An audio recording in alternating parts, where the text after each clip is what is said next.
In 2021, a team of researchers in the Florida Everglades tagged 3 Burmese pythons, snakes nearly 13 feet long, each one an apex predator with no natural enemy in America. They were tracking them to study how far the invasion had spread. Then, one by one, all 3 signals went silent. No body, no blood, no drag marks, nothing. But the transmitters, they were still working perfectly. Their signals were coming from inside another animal. Something in the Everglades was swallowing 13-foot pythons whole and leaving no trace behind. And when scientists finally caught it on camera, the truth was nothing like anyone expected. To understand why this should be impossible, you have to understand the python itself. Burmese pythons are not from Florida. They evolved in Southeast Asia, where tigers, king cobras, and monitor lizards kept them in check. But in the 1980s and 90s, the exotic pet trade brought them to America. And when owners realized these cute hatchlings could grow past 20 feet, they dumped them into the swamps. Hurricane Andrew in 1992 did the rest. It destroyed breeding facilities and flooded the Everglades with hundreds of healthy, reproductive adults overnight. Retention device number 1 o'clock mark. And here's the terrifying part. Florida had no defense against them. The Everglades evolved with alligators, panthers, and bobcats. But no animal here had ever learned to fear a massive constrictor that kills by suffocation and hides in plain sight. Within decades, raccoon populations collapsed by over 99%. Opossums, bobcats, and marsh rabbits essentially vanished. Even full-grown alligators fell prey to these snakes. Scientists estimated the python population at hundreds of thousands, perfectly camouflaged, unrelenting, and nearly impossible to control. So when 3 tagged pythons disappeared without a trace, researchers knew something impossible had just happened. Python 19 had moved consistently for weeks. Then, one day, it just stopped. Investigators pushed through thick sawgrass and swamp water to reach its last known location. And what they found made no sense. The transmitter was pulsing, perfectly functional, but it was coming from somewhere it shouldn't be, inside another animal's stomach. Ruko, read that again. The tracking signal wasn't lost, it was swallowed. X-ray imaging later revealed intact python spines curled inside the stomach cavities of unidentified animals. These snakes, some 50 pounds, some 13 feet long, had been consumed whole, without a single sign of struggle. Chapter 2, The Impossible Predator. The team started ruling out suspects, and one by one, every logical answer fell apart. Alligators? They crush and dismember prey with violent death rolls. They'd leave scattered remains everywhere. Panthers? They kill with precise bites, but they always leave unmistakable tracks and evidence.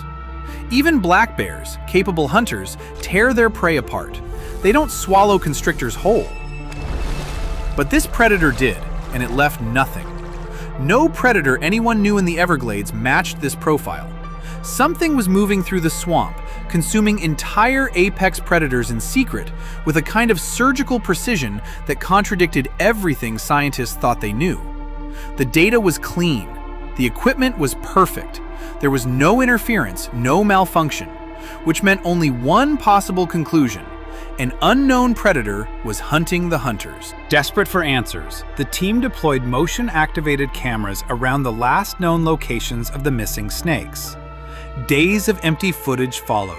Swaying grass, wading birds, the occasional raccoon wandering by. Long stretches of nothing. Patience wearing thin. And then, a sudden burst of movement. The camera caught a thick-bodied, muscular snake lying perfectly camouflaged in the leaf litter. It wasn't hiding in panic, it was waiting. And then it struck, faster than the camera's frame rate could even capture. Finally, shocked. The predator was not a monster. It was not some undiscovered beast. It was the Florida cottonmouth, a venomous pit viper that had lived in these wetlands for thousands of years and had never been known to hunt giant pythons this way. But before I reveal the full picture, if this story has gripped you the way it gripped those researchers, hit subscribe now, because what this snake does next changes everything we thought about this war. The cottonmouth seized the juvenile python's tail, unhinged its jaws, and began one of nature's slowest, most relentless kills, swallowing its prey inch by agonizing inch, a process that took over an hour. X-rays confirmed it. Cottonmouths were consuming pythons nearly as long as themselves, tail first, pushing physical limits once thought impossible for the species. But here's the twist no one saw coming. It wasn't just cottonmouths. Radio tracking revealed American alligators, even mid-sized ones, were taking down pythons. Cameras caught a bobcat deliberately raiding a python nest, slashing at the nesting female and taking the eggs one by one. The first documented evidence of a native mammal attacking a python's offspring on purpose. Owls, hawks, black bears, and panthers, an entire uncoordinated army of native predators, had quietly started fighting back. But here's the brutal truth that keeps scientists up at night. A single female python can lay up to 36 eggs. They mature in just a few years. They live for decades. For every python a cottonmouth swallows, dozens more hatch elsewhere. The war for the Everglades is far from over, and the cameras are still rolling, watching a battle that's been raging in the shadows, completely ignored by humans until now. So here's my question for you. Do you think nature can actually win this fight?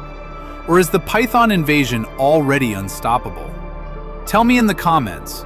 And if you want to see what else is hiding in plain sight in the world's deadliest places, there's a video on your screen right now. Watch it next.